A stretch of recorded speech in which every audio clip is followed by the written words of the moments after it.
گهواره فرهنگ زمان است دوشنبه. یک شهر شکوه و آرمان است دوشنبه.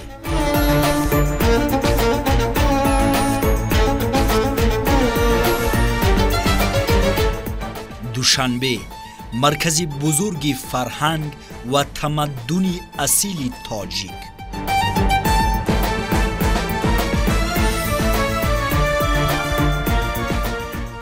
دوشنبه آشیان کبوتر صلح و وحدت و استقلال و آزادی.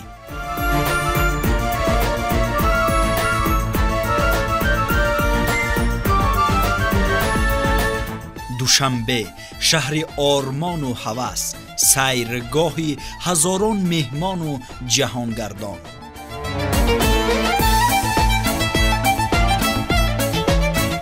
دوشنبه شهر گل و شکفتنها، ذوق و شور کودکان و مرکز علم و فرهنگ.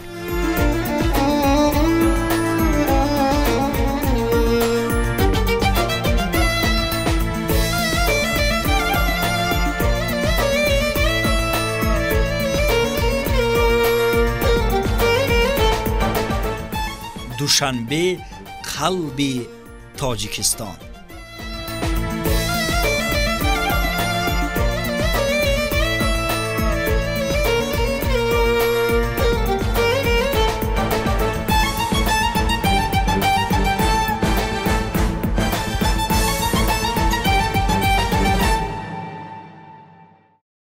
бачаҳои азиз, ҳамасола ҳафтаи дуюми моҳи апрел дар кишвари мо рӯзи пойтахт ҷашн гирифта мешавад. машғулияти имрӯзаи мо низ бахшида ба ин сана мебошад. кани кӣ мегӯяд бар ман ки пойтахти ҷумҳурии тоҷикистон кадом шаҳр аст? душанбе пойтахти тоҷикистон аст. пайвангари дилҳо, макони меҳру шавкат, маскани тоҷикони бузург аст. мо дар шаҳри душанбе 4 ноҳия дорем. ноҳияи исмоил сомонӣ, ноҳияи фирдавсӣ, ноҳияи шоҳмансур, ноҳияи сино. бале, пойтахти мо шаҳри душанбе шаҳри зебову назарабо, шаҳри сарсабзу хӯрам аст. мувофиқи ривоятҳо, шаҳри душанбе дар ҷои бозор пайдо шудааст. ҳар ҳафта рӯзи душанбе мардумони деҳаҳои гирду атроф ба ин ҷо омада маҳсулоти заруриро харидорӣ менамуданд. оҳиста оҳиста дар назди бозор дастгоҳҳои ҳунармандӣ, анборҳои ғалла ва ғайра пайдо шуданд. манзилҳои истиқоматӣ бунёд шуданд ва ҳамин хел шаҳр пайдо шуд. 9 сентябри соли 1991 шаҳри душанбе пойтахти ҷумҳурии соҳибистиқлоли тоҷикистон эълон гардид. кане ки дар васфи душанбе шеър медонад? марҳамат, идрис закия ёсинҷон. بیشتروی دنیای دوشنبه، عجب شهری دلارای دوشنبه. تو یک تایی، تو یک تایی، تو یک تایی، تو شهری آرزوهای دوشنبه. دوشنبه پایتخت تاجیکستان. عجب شهر زیبا همچون بستان. تمامی مردمش شاد و خرم، برایش می‌سراید از دل جان. دوشنبه شهری سرخ هستی، همیشه نکنا هستی. تو شهر جاودان هستی، تو شهری که جهان است. تو شهر علم و عرفان دوشنبه. تو شهر در دل و جان دوشنبه. شبیه نیست در دنیا دیگر شهر. تو شهری که گلفشان هستی دوشنبه. دوشنبه شهری زیب و منظر هستی، با چشمانم مثل گوهر هستی. به هر جایی که باشم با تو باشم، برابر تو مرا با مادر هستی. تو را من دوست می‌دارم دوشنبه، به دل مهری تو را دارم دوشنبه. آفرین بچه‌های عزیز، خیلی نقص قید کردید. دوشنبه در قلب تاجیکان و تاجیکستانیان مانندی نگین است که در هر یک نگاه شعله‌پوشی می‌کند.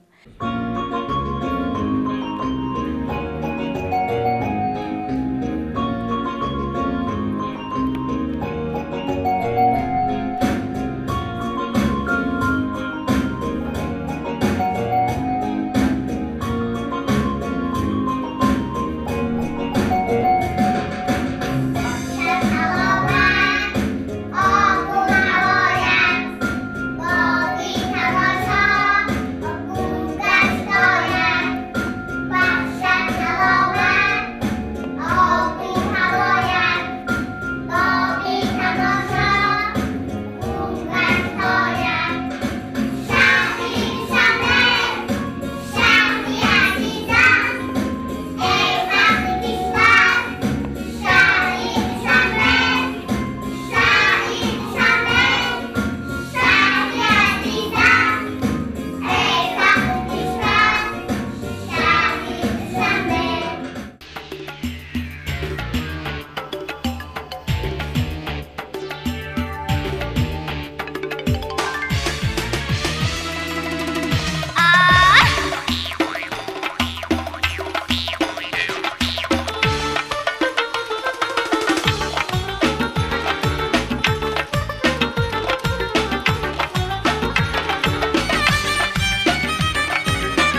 имрӯз пойтахти азизамон рӯз то рӯз бузургтару зеботар гашта истодааст.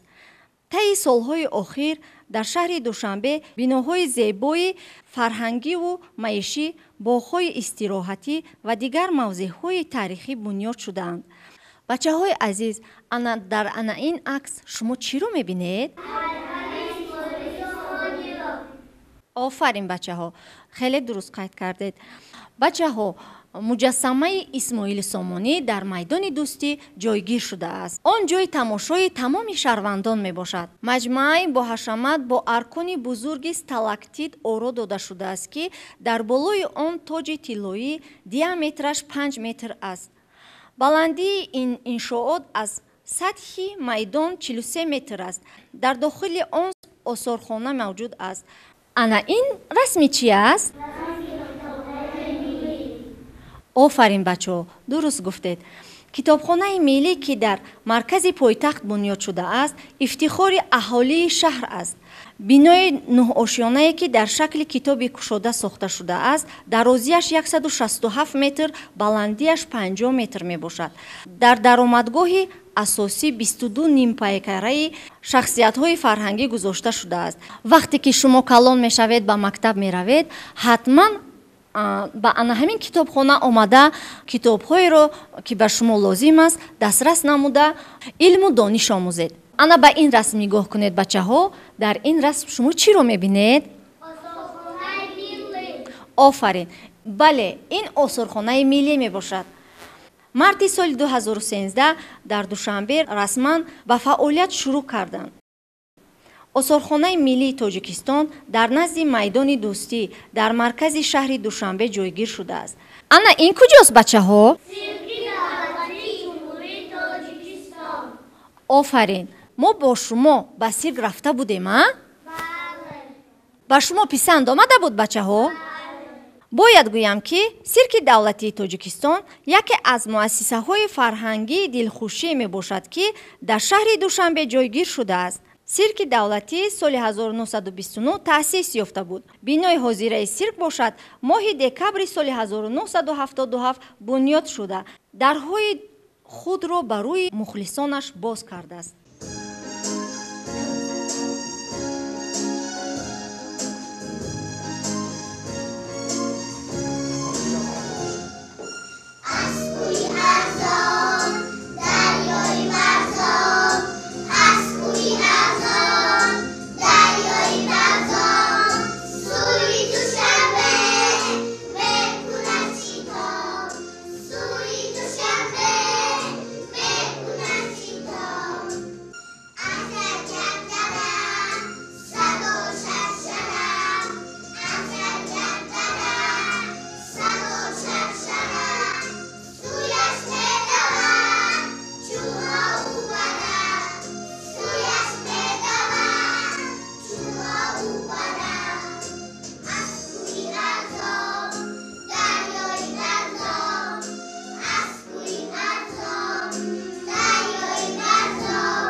شهری محبوب، ای شهری دلجو، تو نازنینی فخرم با تو. قدمها در خیابانت گذارم، تو را ای پایتختم دوست دارم. عجب آباد شد این شهر زیبا، نباشد مثل تو شهر به دنیا. بهشتی روی دنیای دوشنبه، چراغی قلب دلهای دوشنبه. ای شهر محبوب، ای شهر دلجو، تو نازنینی فخرم با تو. شهر عزیزم، شهر دوشنبه، بخشد حلاوت باد و هوایت، با بی تماشا گلگشتهایت. Ярко солнышки сияет, с добрым утром Душанбе. Мы по улицам шагаем, улыбается тебе. بهشتی روی دنیای دوشنبه، چراغ قلب دلهای دوشنبه. چو رستم در کنارت قهرمانش، سهرابی دلاور پاسبان است حیات دیگر ایجاد کرده است تو را با دنیا و هم آباد کرده است بهشتی روی دنیای دوشنبه چراغ قلبی دلهای دوشنبه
بچه‌ها این کدام باغ است؟ باغی پرچمی ملی.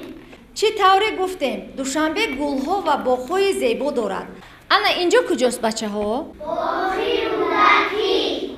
ما به این باغ آماده بودیم بچه‌ها؟ بله. با شما پسند آمده بود؟ بله. در حقیقت هم این باغ یکی از باغ‌های زیبای پایتختمان به حساب می رود. همه روزه تمام سال در این باغ ساکنان و مهمانان پایتخت را دیدن ممکن است.